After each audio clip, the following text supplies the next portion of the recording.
Afinal de contas, Pedro é bem-aventurado, feliz ou ele é Satanás? Quem é Pedro? E São Pedro conseguiu, em menos de 5 minutos, ir do céu para o inferno.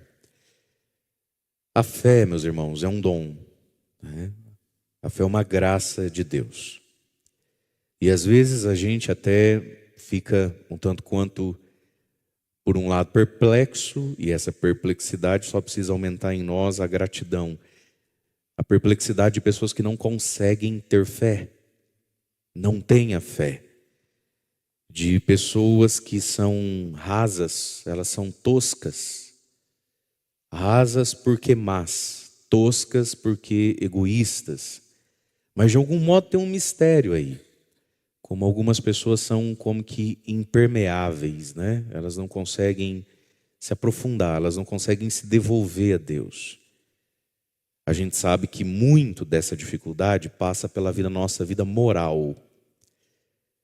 Então existe uma dificuldade na fé que muitas vezes, na maioria dos casos, e por um bom tempo na nossa vida, a dificuldade da fé está ligada à nossa vida moral. Uma pessoa que ela é egoísta, preguiçosa, uma pessoa que ela é carnal, uma pessoa que não sai de si mesma. Não é porque, bom, mas aí não é negócio para mim. Mas eu não estou com vontade. Mas eu não sou obrigado. Por óbvio, ela vai ter dificuldade de crer. Ou de crer porque já entende as implicâncias de crer. Porque também tem muita gente que nessa dificuldade de crer, a dificuldade de crer é porque ele entendeu no que é que implica crer.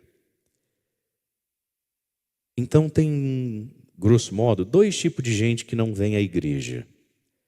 Uns vinham, inocentes vieram e foram aprendendo no que implica vir. Aí falar, não, pera lá, eu vim só para ser curado, né?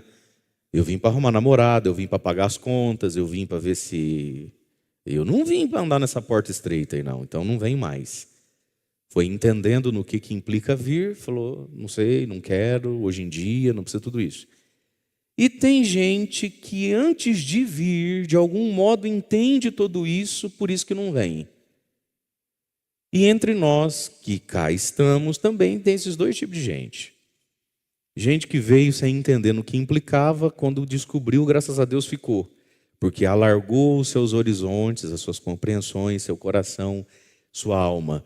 Alguns talvez já vieram desde sempre entendendo que crer implica em muitas coisas e não se assustou com isso. Nós vemos aqui então Pedro que recebeu a graça de crer. Quem dizem os homens que eu sou? Tu és isso, isso e aquilo. E aí Pedro diz, e Jesus pergunta, e vós, quem dizeis que eu sou? E aí Pedro recebe uma graça, é o próprio Jesus que diz que ele recebeu uma graça. Feliz és tu, Simão, filho de Jonas, porque isso quem te revelou foi Deus. Deus te deu uma graça, me conhecer, a revelação de quem eu sou, o dom da fé, que se cumpre aqui a promessa da primeira leitura que nós ouvimos, do profeta Jeremias, capítulo 31, versículos de 31 a 34. Eis que virão dias, diz o Senhor, em que eu vou concluir com a casa de Israel a aliança. E agora será uma aliança no coração, nas entranhas, e imprimirei nas entranhas a minha lei, ao dom do Espírito Santo, para que eu seja o vosso Deus, vocês sejam o meu povo.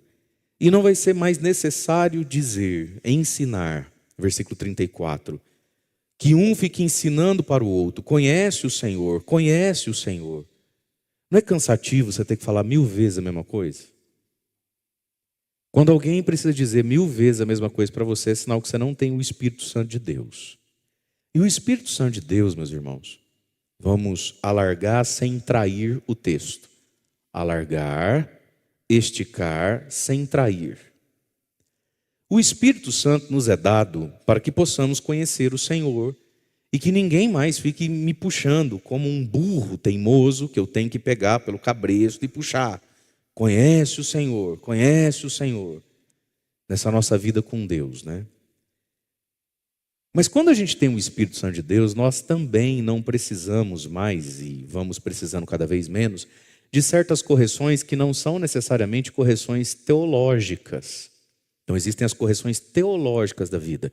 Isso é pecado, isso é pecado, isso é pecado, não pode que é pecado, porque é pecado, é pecado. Isso é falta do Espírito Santo.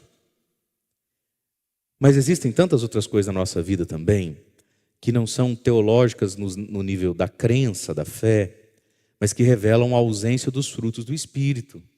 Não fala assim, amor, calma bem, calma que você está nervosa, calma, não é assim que corrige as crianças, percebe? Não é? Fulano, onde é que você está? Fulano, onde é que você está? Você vai vir? Você não vai vir? Porque a gente combinou tal hora, você vem. Então, é falta, é ausência, né, do Espírito Santo em nós. Quando a gente percebe que mesmo que não seja teológico o assunto, a gente precisa de alguém nos cutucando toda vez, nos empurrando toda vez. Porque o Espírito Santo nos vem para a fé e nos vem para os frutos da fé. A fé não é um diploma que eu tenho ou não tenho. Terminei o 2º grau. Me formei lá, fiz mais uma pós-graduação, mas era só para ver se o salário da prefeitura aumenta, sabe esse tipo de coisa? A fé não é isso. A fé nos altera, nos muda. E ela vai se aprofundando em nós. Então a gente tem que olhar para a nossa vida. As bem-aventuranças e os frutos do Espírito. Nos nossos relacionamentos, nas nossas questões da vida. Quantas vezes a gente é um burro ou uma burra, porque as mulheres também são, né? Quantas vezes a gente é um burro ou uma burra empacado e a gente tem que ser levado num cabresto curto e alguém tem que ficar nos puxando toda vez, porque no dia que não puxa eu não consigo ir. Isso é falta do Espírito Santo de Deus. Aí a pessoa vai me dizer assim, não, padre, é que quando ele era criança, não, padre, é que quando ela era mocinha, não, padre, é que esse último ano da minha vida foi tão pesado. Ok, tudo isso existe, tudo isso influencia, tudo isso é um dado do jogo, é uma peça do tabuleiro. Mas o ponto da nossa vida, meus irmãos, não é o nosso passado, o ponto da nossa vida não é o nosso temperamento de base, não é nada disso, e tudo isso existe. Tudo isso é um fator.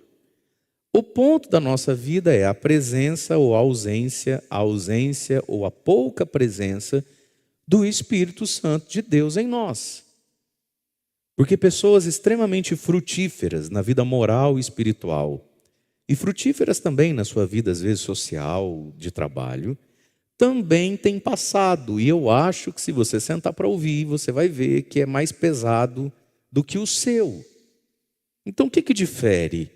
O Espírito Santo. Farei convosco uma aliança, colocarei em vós o meu Espírito, e ninguém mais vai precisar ficar puxando o outro como se fosse um burro que empacou. Conhece o Senhor, conhece o Senhor. Não vai mais precisar disso. Erga a sua mão direita para o céu comigo e fala assim, Jesus, que seja hoje, porque já devia ter sido ontem. Eu quero parar de dar trabalho para os outros. Eu quero parar de chamar a atenção das pessoas. Eu quero parar de ser um problema. Eu quero ser resposta. Abre a boca, fala, eu quero ser resposta. Eu quero ser solução. Me desempaca, me desamarra. Todos me reconhecerão, do menor ao maior. Do menor ao maior. Todos. Aí diz a palavra, pois perdoarei sua maldade e nem me lembrarei mais do seu pecado. O Espírito Santo de Deus nos quebranta, nos dá uma dor interior, a contrição, o quebrantamento, que nos leva ao arrependimento para a gente receber esse perdão de Deus, de um Deus que nem quer mais lembrar do pecado. Aí vem um outro pecado nosso, com uma outra tentação diabólica, que é essa eterna dor, que não é contrição, é vaidade ferida. Conhece gente que não se cura do próprio erro? Uma coisa é a contrição. Meu Deus, como é que eu tive coragem? Me perdoa, Senhor, de ter feito isso contra o Senhor. Me perdoa, Senhor, de ter feito isso contra o próximo. Existe uma dor chamada contrição. Mas a contrição, ainda que nos doa mesmo, fisicamente, o coração aperte, nos leve às lágrimas, a contrição tem esperança dentro dela. E a contrição tem um dom, que é o auto-perdão. Eu me perdoo de ter feito o que fiz. O que é diferente dessa eterna lenga-lenga de pessoas que gostam de chamar a atenção. E aí, de vez em quando, nós não estamos nem mais aí com a paçoca, né? De vez em quando você bate o olho, lá está ela, lá está ele, uma cara de coitado, um passo lento, uma dificuldade de fazer bem feito o que tem que fazer, seja o que for na vida. Aí se você der uma apertadinha de nada, porque a pessoa está querendo que você pergunte, lá vai ela voltar num pecado que ela cometeu. E aí você, meio bobo que é, meio boba que é, sente até uma vontade de abraçar, porque você fala, nossa, que humilde que ele é. Não, ele não é humilde, isso é vaidade ferida. Perdoarei sua maldade, diz o Senhor, e não me lembro mais do seu pecado. Por que é que você continua lembrando do seu próprio pecado? Por que é que você continua não permitindo que a ferida cure? Quando ela vai curar, você passa a unha em cima para sangrar de novo. Isso não é contrição, isso não é humildade, isso não é um senso do certo e do errado, isso é vaidade interior. A pessoa que eu já te perdoei, Deus já te perdoou, só você não se perdoa. O nome disso é vaidade. Isso não é bonito. E isso é diabólico. Porque o pecado diabólico por excelência é a vaidade e a presunção. Quem disse a você que você não era capaz de fazer o que fez? Às vezes a gente se assusta com o que a gente fez. Eu já fiz coisas que eu me assustei de ter feito. E você também. Irmãos, nos desassustemos. Só eu fiquei assustado com o que fiz. Deus não. E aí você olha para Deus e fala, Senhor, olha o que eu fiz. E Deus, olha para nós e fala assim, viu quem é você? Eu não fiquei assustado não, só você que achou que não conseguia fazer tal coisa. Eu te conheço, menino, desde a barriga da sua mãe. Para mim, o nosso pecado nos leva a gente conhecer a gente mesmo, né? O problema é que nos dói ver que às vezes nós estamos rodeados de gente melhor do que nós na virtude e de gente menos defeituosas do que nós em determinados erros. E aí você fala, meu Deus, eu sou o pior da turma? Sim, você é o pior da turma. Só que Deus não está lembrando disso. Vamos mudar essa página e melhorar essa cara? E vamos parar de enganar a si mesmo, achando que eu sou humilde, que eu estou quebrantado e arrependido, quando na verdade é uma vaidade interior que ficou machucada. Porque eu não suspeitava que eu era capaz de tanta bobeira, de tanta loucura, de tanta miséria, de tanta carnalidade. Mas eu sou. Você é, uns mais, outros menos. É gostoso, né? Quando a gente descobre, nossa, quanta virtude havia em mim, eu não sabia. Tinha um leão adormecido dentro de mim. Olha que talentoso que eu sou para fazer tal coisa e não sabia que eu tinha o dom. Ah, obrigado, Senhor. Isso é gostoso, não é? Quando a gente, ao longo da vida, é surpreendido com uma qualidade nossa. Você fica se sentindo até mais jovem, até mais magro, né? Mas às vezes, ao longo da vida, a gente também descobre que a gente é capaz não só de coisas boas que não sabia, como de ruins que não suspeitava. Perdoarei o teu pecado, não lembrarei mais do teu pecado. Então o Espírito produz quebrantamento, dor com esperança. E se Deus já esqueceu do meu pecado, por que que eu ainda tenho que falar dele? Eu também preciso virar minha página. Deus já virou essa página. A gente vira a página junto. Levando a lição da página anterior, não é ser desleixado. Claro que a gente tem que ter noção da gravidade do que fez, o do quanto isso agora demora para ser consertado na vida, o do quanto agora leva de tempo para alguém me perdoar, o quanto agora leva de tempo para eu limpar a sujeira feita. Então eu levo a lição, mas a página está virada. E tudo isso é obra do Espírito Santo de Deus em nós.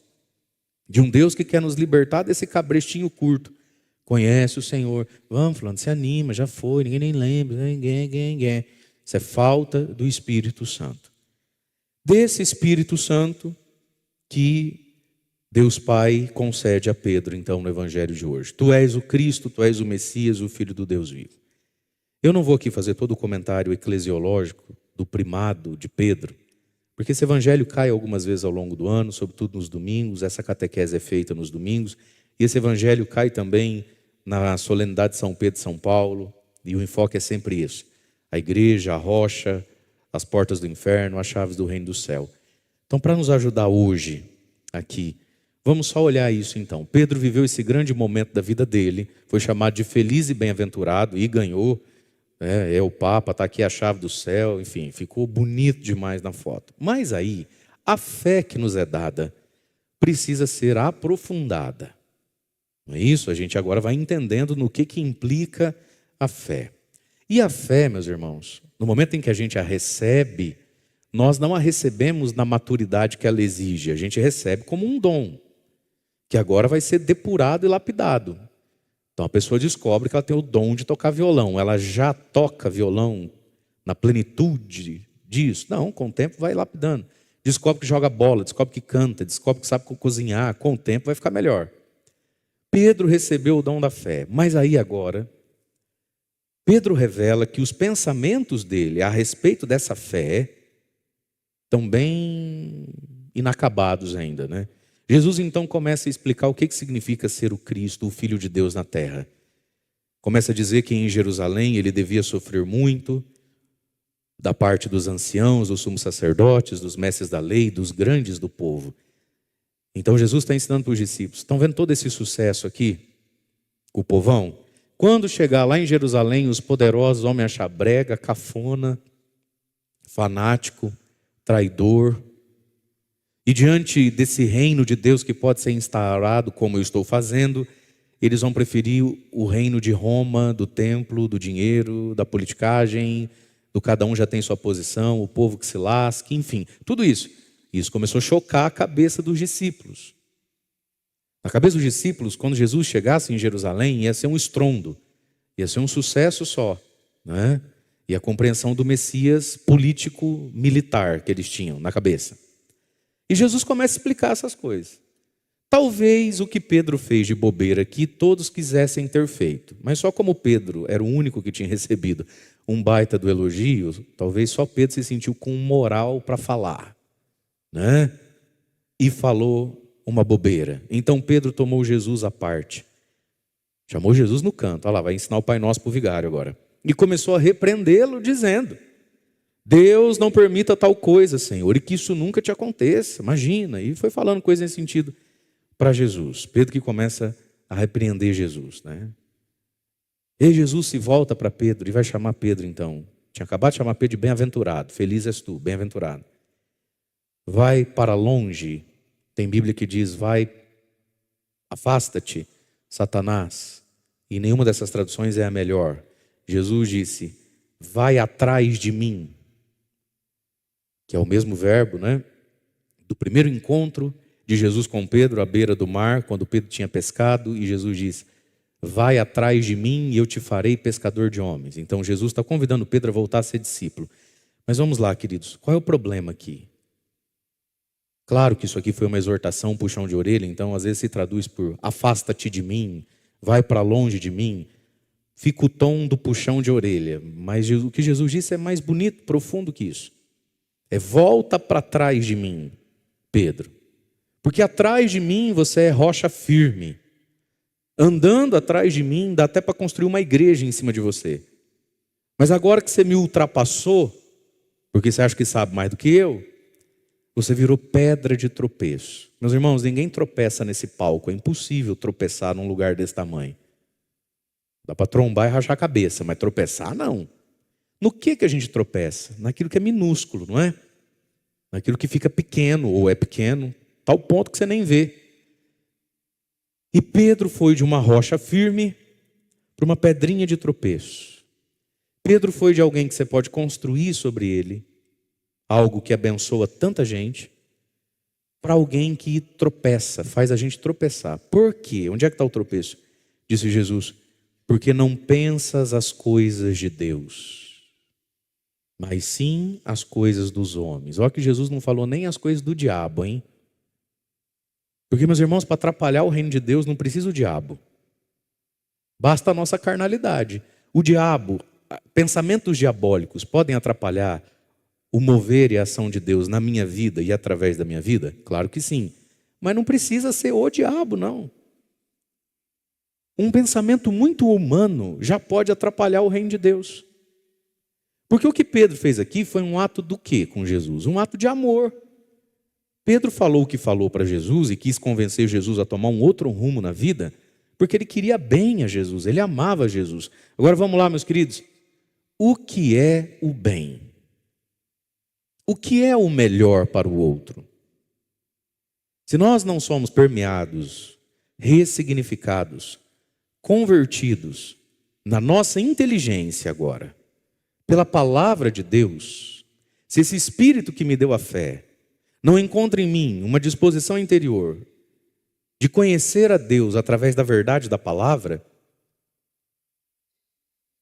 não preciso o diabo. Eu mesmo, na minha boa vontade. Pedro é um homem de boa vontade. Ele quer que o grande amigo dele, Jesus, tenha uma sorte melhor na vida. Ele quer evitar que Jesus sofra. Isso é maldade? Isso é carinho. Isso é amor. Mas Pedro, o que é o bem? Percebe? Quantos pais deseducam os filhos? Porque querem mal? E querem bem, mas não entendem o que é o bem. Ai, tadinho, não precisa ir hoje não, tá chovendo. Não é assim?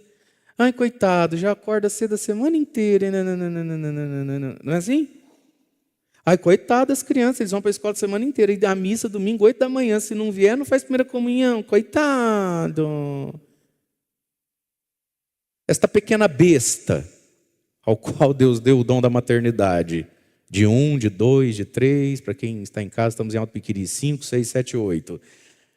Né, criança? Ela quer mal a criança dela? Ela quer bem, ela só não sabe o que é o bem. Dormir até mais tarde e não ir na missa? O que é o bem? O bem, muitas vezes, é falar, filho, eu sei que você está com sono. Mas nós temos algo mais importante para fazer. Vamos vencer essa preguiça. O que é o bem? Percebe? Aí nesse exemplo vamos enxergar todos os outros. O que é o bem? Pedro não sabe o que é o bem, porque não conhece ainda a verdade de Deus. Porque para o humano, para o carnal em mim e em você, o que é o bem? Descansar, ficar rico, ter saúde, ter sucesso. O que é o bem? Viver para si, realizar todos os sonhos. Quando Deus chama alguma pessoa para andar mais perto dele, servir a ele de um modo mais constante e fiel. Como é que a família reage? Com escândalo, fala para o padre chamar outro de novo, você? Tudo você? O povo está te abusando, hein? Não é assim? Mas precisa tudo isso? Não vamos nem falar aqui da vocação religiosa, sacerdotal, nada. Quem é que se arrepia? Quem é que se assusta? Os satânicos, satanistas, os diabólicos? O povo que não vem na igreja? Não. Não precisa o diabo, não, são os mundanos. Coitado do menino, coitada da menina, e o meu sonho de ser vó? Ora, mas o que é o bem, minha senhora? A senhora ter 2 netinhos? Esse é o bem, a senhora ter 2 netinhos.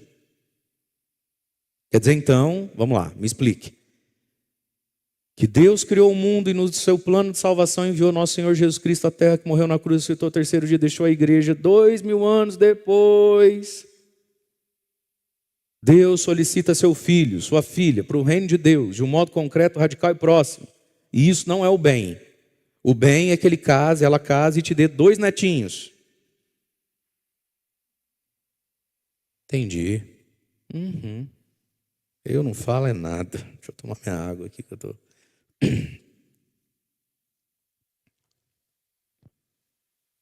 Quer dizer então que Deus te deu um dom útil à comunidade, à igreja, ao louvor e ao serviço de Deus. Mas o bem é que você não quebra um galho, não substitua o outro numa escala, porque o bem é mostrar para os outros que você não é bobo. E que você gosta das coisas tudo muito certinho, e que se precisar de você tem que avisar 3 dias antes, porque senão... Eu não falo é nada, deixa eu tomar água de novo aqui que tá ruim, gente. O que é o bem? Então assim, padre, me chamou, o senhor me desculpa, eu nem fui, porque assim, as coisas têm que ser certas na minha opinião. O que é o bem? Que o seu grupo de pastoral, de igreja seja certinho, redondinho. Deus queira que venha a ser. Ou que Deus seja servido. O que é o bem? Afasta-te, Satanás, demônio do inferno. Porque você pensa humano. Você pensa no ego. Você pensa na autodefesa.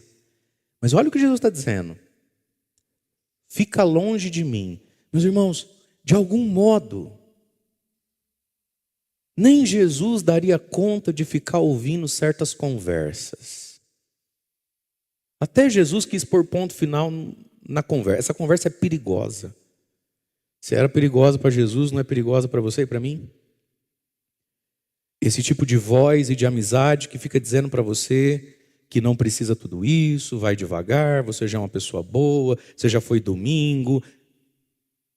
Até Jesus sentiu o cheiro de inferno nesse negócio. Até Jesus percebeu e ficou na dúvida se era Pedro mesmo ou um espírito demoníaco que encarnou nele.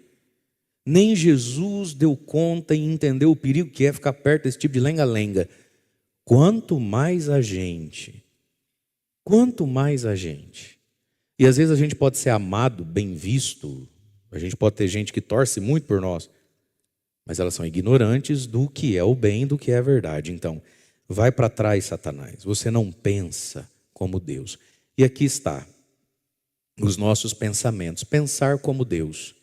Agora, meus irmãos, pensar como Deus exige de nós que na nossa cabeça entrem os pensamentos de Deus, o imaginário de Deus, a perspectiva de Deus.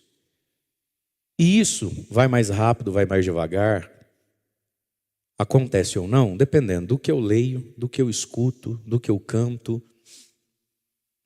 dos conteúdos que eu coloco para o meu olho, para o meu ouvido, ficar olhando, vendo e convivendo. Então, a conversão e o aprofundamento da fé exige de nós agora, esse dom que o Espírito nos deu, existe agora uma responsabilidade que é sua e minha.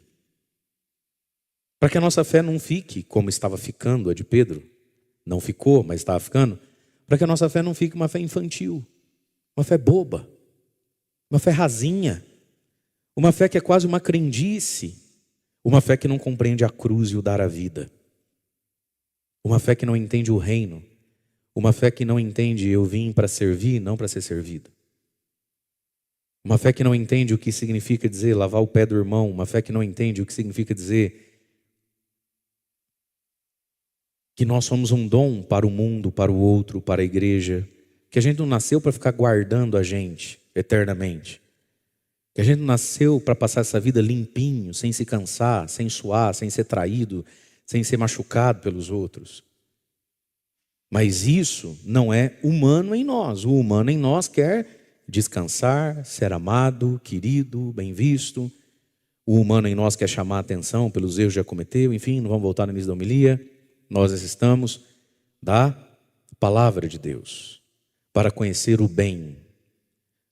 Senão o nosso amor ele é raso, né? Ele é um amor bobo, ele é um amor de novela das 6, de novela mexicana. Ele é um amor de refrão de música sertaneja. Ele é um negocinho assim que não sustenta, a vida não aguenta esse tipo de coisa rasa. Quem tem essa fé rasa, como Pedro estava tendo essa fé rasa, não aguenta o tranco da vida não. Porque as pessoas vão te decepcionar. Você vai se decepcionar com você mesmo. E você vai se decepcionar com Deus. Quantas vezes Deus nos decepciona no sentido de que peço e a resposta é não. E aí o nosso afeto se ressente mais ou menos dependendo do tamanho da nossa maturidade com as coisas. Então, meus queridos, uma fé sem a palavra de Deus, uma fé sem o Evangelho, ela não aguenta o tranco da vida. Não aguenta. Ela não aguenta o peso da existência. Não aguenta. E ela não tem força de levantar a nós mesmos quando a gente cai. Porque a gente caiu já. E pode ser que caiamos de novo. É preciso força para se levantar. Mas se a nossa fé, essa fezinha de Pedro aqui, muito crua, não funciona. Não sara, não liberta. Então, meus amados, peçamos hoje ao Senhor que nos dê essa fé. E que nos ajude a pensar como Deus pensa. Como Deus pensa. E aqui entra uma sensibilidade nossa da gente se permitir ouvir e sentir as moções do Espírito Santo, as agulhadas do Espírito Santo no nosso coração. E o Espírito Santo sempre nos provoca, nos puxa para além da média. O Espírito Santo sempre nos belisca e nos faz, às vezes, a gente se importar, levar a sério coisinhas que ninguém nem percebe. Isso é uma ação do Espírito Santo de Deus em nós. Então o Espírito Santo de Deus não vem e olha para nós e fala assim, não mata, não rouba, né? Tá bom, filho, Deus abençoe, deixa eu ir cuidar de outro. Não, justamente porque está vendo que você não mata nem rouba, é que ele vem, entra e começa a lapidar. A lapidar. E a gente precisa ser sensível, não desperdiçar isso, né? A lapidar. Aí você sai de um lugar assim, você entra lá no seu carro, não sei, e o Espírito Santo fala assim, pum, falou demais, hein? Deixou uma impressão lá, ó. Que língua, hein? Percebe? É o Espírito Santo que vem e bum, precisa pegar mesmo outra latinha de cerveja? Aí você fala para o Espírito Santo, não, mas eu aguento. Eu tomo 7, 8 antes de começar a ficar ruim, estou na terceira ainda. E o Espírito Santo fala, mas precisa mais uma mesmo?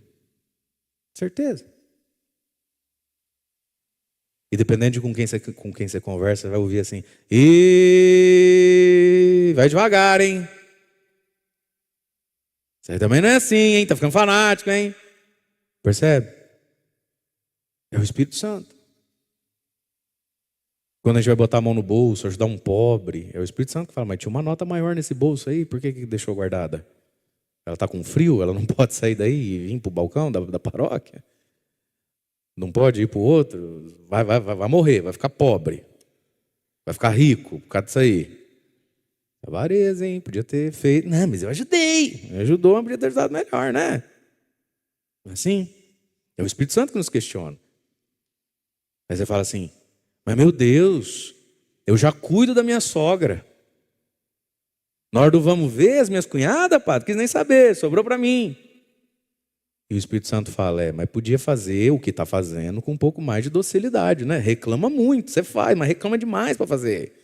Faz reclamando menos. É o Espírito Santo que vai moldando, que vai lapidando. Então, meu querido, minha querida, se você não mata, não rouba e não faz mal para ninguém, se prepare, o Espírito Santo vai vir morar no seu coração e vai começar a achar defeito. Vai começar a achar defeito. O Espírito Santo vai vir, entrar no seu coração e começar a querer tirar as lascas e começar a querer terminar a obra. Porque, gente, quando a gente encontra Jesus, aquele primeiro momento, o que acontece ali? Igual aquelas casas de pobre. Como é que é o pobre quando ele constrói a casa? Ele tem o sonho, né? Padre, reza lá, pede para São José, padre, porque o nosso sonho é sair dos aluguéis, né? Assim que o pobre fala, ele quer sair dos aluguéis. Aí ele vai lá e começa, ele se organiza, ele constrói a casinha dele, começa a construir a casinha dele. Como é que o pobre pensa? Ele olha para aquela casa toda inacabada, né? E fala o quê? Já dá para entrar. Não é isso? Vamos, mulher, vamos bem, que já dá para entrar. Aí entra, e porque já dá para entrar mesmo. Não vai chover em cima, já tem energia, a água está encanada. Vai terminar essa casa quando agora? Nunca. Nunca. Vai fazer 12 anos que eu estou no Piquiri, né? Tem 12 anos que eu estou esperando ir em certos almoços. Padre, quando a gente terminar a edícula, o senhor vai lá para dar uma bênção, que a gente quer fazer uma carninha. Gente, eu estou esperando essa carne, esse boi já morreu, esse boi...